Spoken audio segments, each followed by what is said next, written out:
Bulan April nanti, tugas berat kembali menanti Shin Tae-yong. Pasalnya, ia diberi target untuk bisa meloloskan Indonesia dari fase grup Piala Asia U23. Masalahnya, lawan yang dihadapi nanti terbilang sangat berat, di mana Indonesia tergabung di grup A, harus melawan tim-tim macam Qatar, Yordania, dan Australia. Terlebih muncul kekhawatiran kalau Indonesia bakal jadi bulan-bulanan di grup ini. Hal itu bisa saja terjadi jika para pemain yang main di luar negeri tidak dilepas klubnya, lantaran turnamen ini tidak resmi berada di bawah FIFA. Meski begitu, Coach Shin sepertinya gak perlu risau, karena Ketua Umum PSSI Erick Thohir akan sebisa mungkin mengupayakan kalau timnas U23 bisa diperkuat oleh para pemain abroad, yang selama ini emang jadi tumpuan utama. Nah, tentu saja bila semua ini bisa terrealisasikan, maka Indonesia akan menjadi tim yang jauh lebih bisa mengancam. Karena bagaimanapun, mereka udah punya modal pengalaman main di level yang lebih tinggi, yakni Piala Asia level senior. Untuk itulah, pelatih Australia Tony Fittmar dan pelatih Qatar Ilidio Vale mengakui jika Indonesia bakal menjadi lawan yang merepotkan.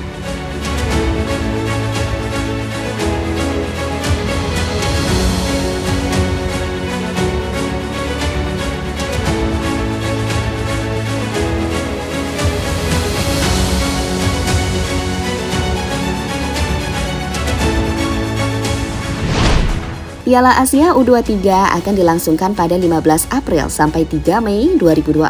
Seperti diketahui bersama kalau Indonesia tergabung di grup yang sangat berat bersama Qatar, Yordania, dan Australia. Jelas melihat peta kekuatan, Indonesia beneran menjadi yang terakhir. Andai para pemain abroad nggak bisa ikutan main. Karena bagaimanapun, turnamen ini di luar dari kalender FIFA. Nah, di satu sisi, Ketua Umum PSSI Erick Thohir menargetkan Shin Tae-yong membawa timnas Indonesia U23 lolos ke fase gugur atau perempat final Piala Asia U23 2024. Namun secara luar biasa, Shin Tae-yong meyakini pencapaian lebih tinggi bisa dicetak timnas Indonesia U23, yakni lolos semifinal. Hanya saja, Shin Tae-yong optimis target menembus semifinal Piala Asia U23 2024 tercapai jika PSSI bisa membantunya memanggil pemain-pemain abroad untuk mentas di ajang 2 tahunan tersebut.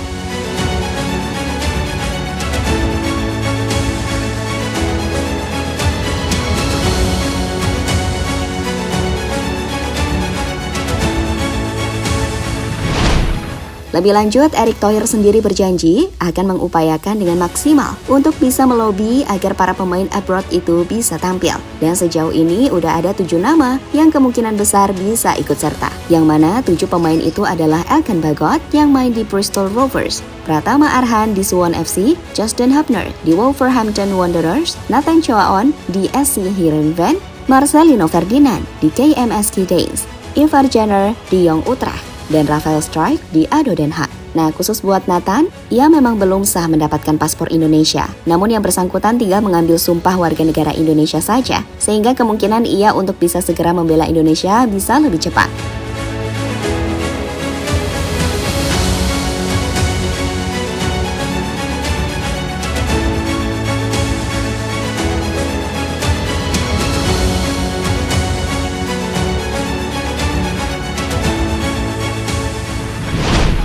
Yap, merujuk pada kekuatan timnas U23, sebenarnya sebagian besar pemain yang tampil ini adalah mereka yang udah berpengalaman main di level senior. Dan secara mental, tentu saja pengalaman main di Piala Asia kemarin akan jadi modal penting. Karena bagaimanapun, kerangka timnas Indonesia sekarang emang banyak diisi pemain 23 tahun ke bawah. Jelas ini merupakan poin plus dan layak mendapat apresiasi. Karena Coach Shin bisa dibilang telah berhasil menciptakan generasi timnas yang siap main, baik untuk level U23 ataupun senior.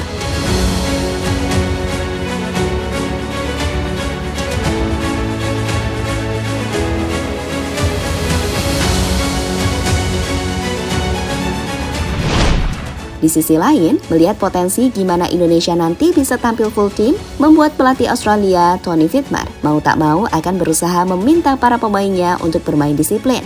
Sebab bagaimanapun, melihat permainan timnas Indonesia yang bisa meladeni tim-tim kuat macam Jepang, Irak, hingga Australia di Piala Asia, membuatnya akan menganggap laga ini sebagai laga paling sulit yang dihadapi. Meski begitu, ia pun yakin timnya bisa mengalahkan Indonesia.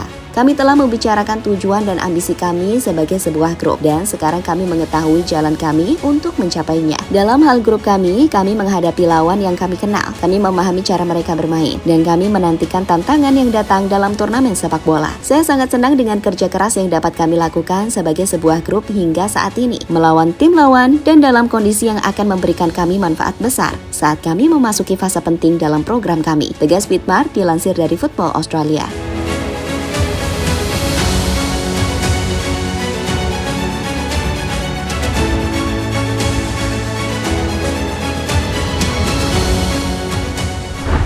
Sementara itu, pelatih Qatar Ilidio Vale mengaku laga melawan Indonesia tidak akan mudah dan pastinya akan jadi yang merepotkan. Karena bagaimanapun, timnas Indonesia kini udah berubah dan dengan adanya pemain keturunan, pemain Indonesia udah seperti layaknya tim Eropa. Meski ia juga mengakui masih ada beberapa kelemahan yang bisa dimanfaatkan. Turnamen ini akan sulit, tetapi kami berharap bisa melangkah jauh dalam turnamen ini dan mendapatkan salah satu tiket kualifikasi untuk Olimpiade Paris 2024. Seluruh tim peserta sudah menunjukkan performa yang kuat selama babak kualifikasi, terutama Indonesia yang nyaris semua pemainnya bermain di Piala Asia. Tapi mereka belum sempurna, kata pelatih asal Portugal itu seperti dikutip Qatar News Agency.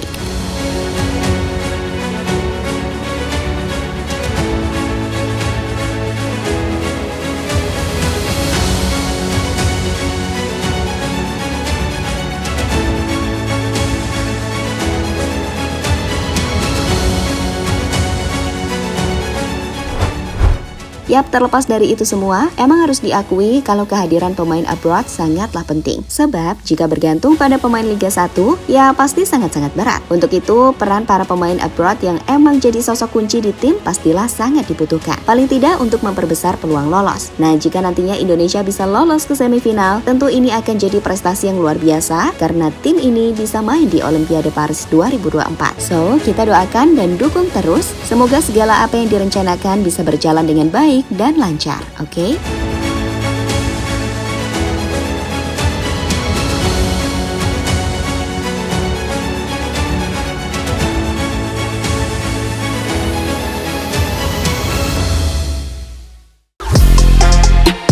Halo, izin iklan sebentar ya guys. Jadikan ruangmu bernuansa timnas. Temukan beragam poster dinding, sepak bola dan timnas dengan desain menawan, kualitas premium dan harga yang tidak akan menguras kantong. Segera klik link Shopee di deskripsi video ini dan dukung timnas dengan sepenuh hati. Mulai dari dinding rumahmu.